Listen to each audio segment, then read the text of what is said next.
রোজ রোজ একই ধরনের মসুর ডাল রান্না না করে এইভাবে একবার মসুর ডালটা করে দেখবেন। ভিডিওটা আশা করছি ভালো লাগবে।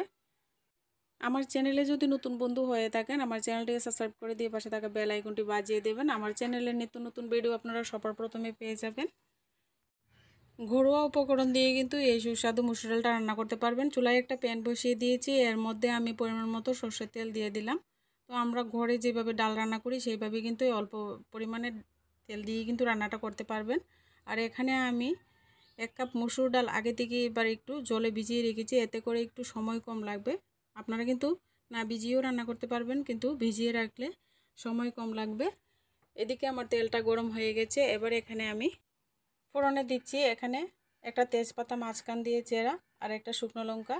এবার দিয়ে দিচ্ছি 2টো এলাচ, একটু দারচিনি স্টিক। এবার এখানে আমি দিয়ে দেব একটা বড় সাইজের পেঁয়াজ কুচানো, দিয়ে দেব এখানে চেরা কাঁচা লঙ্কা আর 5-6 কোয়া রসুন কুচিয়ে নিয়েছি, দিয়ে দিলাম। এবার ভালো করে একটু নাড়াচাড়া করে তেলের সঙ্গে মিশিয়ে নিচ্ছি। আর এখানে পেঁয়াজ রসুনটা কিন্তু একেবারে কিন্তু লাল করে ভাজার কোনো দরকার নেই, একটু ভাজা ভাজা করে নিয়ে এবার এখানে আমি দিয়ে দেব কিছু মশলা।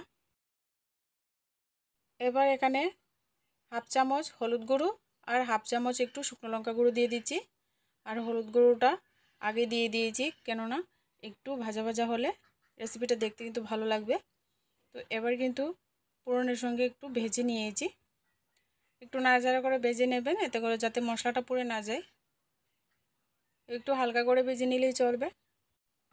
এবার আমি এখানে ভিজিয়ে রাখা মসুর ডাল দিয়ে দিচ্ছি।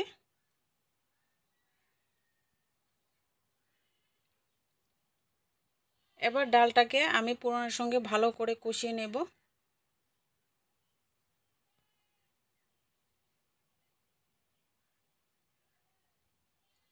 এবার নাড়াচাড়া করে ভালো করে একটু ভেজে নিতে হবে।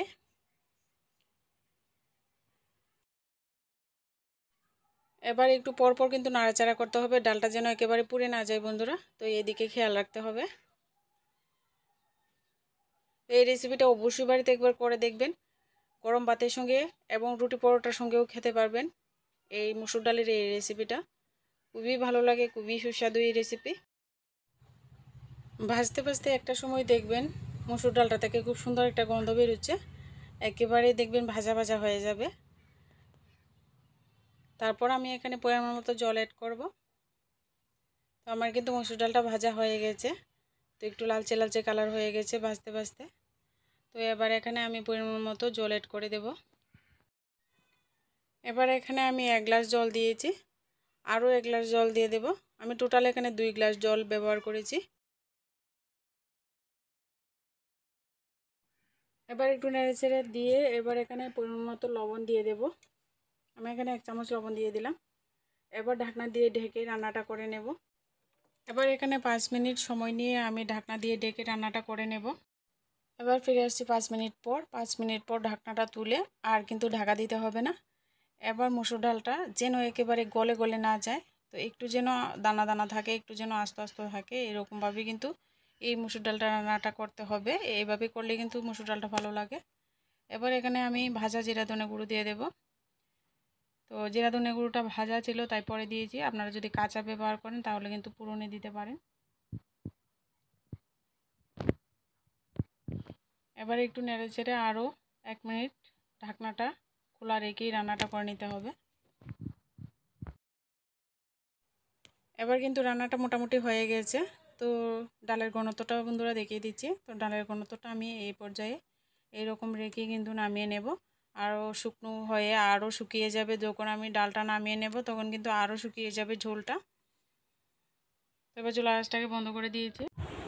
আমার এই মসুর ডালের রেসিপিটা যদি ভালো লাগে অবশ্যই চ্যানেলটিকে সাবস্ক্রাইব করে পাশে থাকবেন, পাশে থাকা বেল আইকনটি বাজিয়ে দেবেন। আমার চ্যানেলে নতুন নতুন ভিডিও আপনারা সবার প্রথমে পেয়ে যাবেন। আজকে ভিডিওটা এই পর্যন্তই, দেখা হচ্ছে নেক্সট ভিডিওতে।